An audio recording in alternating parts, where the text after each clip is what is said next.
Well, Mrs. Henderson, what do you think this diagram is that I'm drawing here? It looks to me like a cell. You are exactly right. This is a cell like we've been talking about in class. Now there's a very important part of this cell that I made nice and big here. What do you think this is?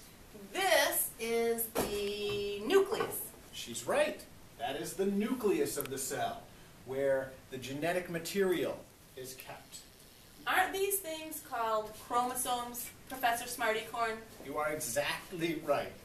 These Chromosomes. These funny little rod-shaped things are chromosomes. Now let's see, we've got 2, 4, 6, 8, 10, 12, 14, 16, 18, 20, 22. This cell has 22 chromosomes. Now, do you think this could be a human cell if it has 22 chromosomes? No, human cells have 46 chromosomes in their body cells. Do you know of anything that has 22, Professor Smartycorn? I do. If you look in your unit pack, there's a page in your unit pack that has a chart listing the number of chromosomes in lots of different organisms. And let's look at that chart. 22 chromosomes. Toads have 22 chromosomes. So this must be a model of a cell from a toad with 22 chromosomes in its body cell. Now, if a toad had 22 chromosomes in its body cell, how many would it have in its sex cells? Sex cells have half the number, so there would be 11 chromosomes. Very good, Mrs. Henderson. All right. Now, these chromosomes are pretty small. In this model, I want to show you one of these chromosomes a little bigger, so we can kind of see some of the important details of this chromosome. So I've got a bigger model of that little chromosome right here. Now, Mrs. Henderson, chromosomes are made of something very special, and we're going to unwind this chromosome to see what it's made of. Can you unwind this? You might have it yarn? Well, my model is made of yarn, but chromosomes really are made of a very long molecule. Why don't you go over there so we can unwind. Do you know what that long molecule is called, Mrs. Henderson? DNA. She's right. DNA is that long, long molecule. So this was a chromosome, and we unwound it to show the DNA. Coiled up DNA makes a chromosome. You unwind a chromosome, and you get a long, long, long molecule of DNA.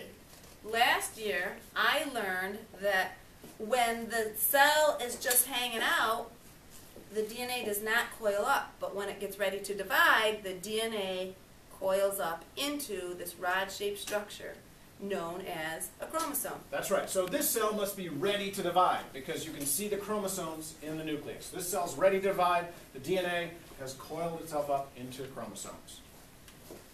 All right, now we've got to continue with our model. This is a chromosome. We unwind it, and we get a long, long, long molecule of DNA. Now, this yarn is lots of different colors, and there's a reason that I chose yarn that's lots of different colors. Is DNA different colors? Real DNA is actually clear. You can't really see colors in real DNA. Then why didn't you just use some fish line or something to show us Well, this? I wanted to show that certain pieces or segments of DNA have a very special name. If we look at this segment of DNA where it's red, purple, blue, green, blue, that segment of DNA is what we call a gene. Blue jeans like I'm wearing? No, this is gene spelled G-E-N-E. Your genes that you get from your parents. Your genes that you inherit from your parents. A gene is just a piece or a segment of DNA.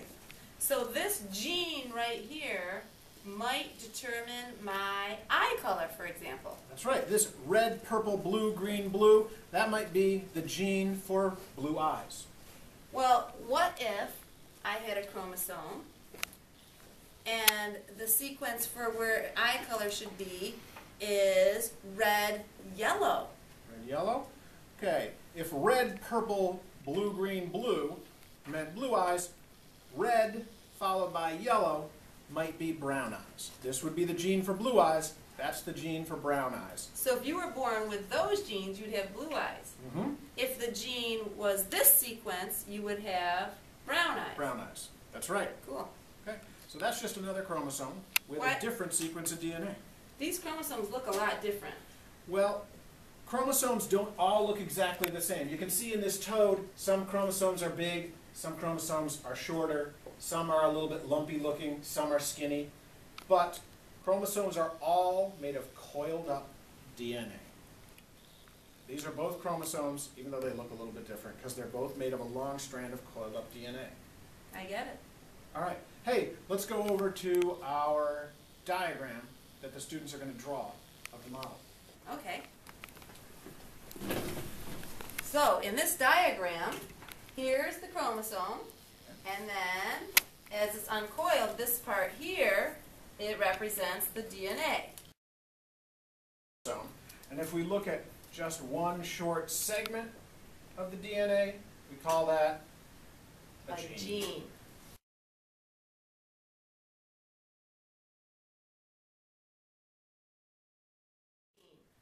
And the genes determine your traits, like eye color and hairy knuckles, Or hair color, or how tall you are, or your chances of getting certain diseases, maybe like cancer, that can be determined by your genes. Whether you can roll your tongue like that, that's determined by your genes. Can you roll your tongue, Mrs. Hamish? yes. Excellent. Mrs. Madison can't, however. I can too. Anything else we need to tell them? I don't think so. That covers our yarn model of DNA. Way to go.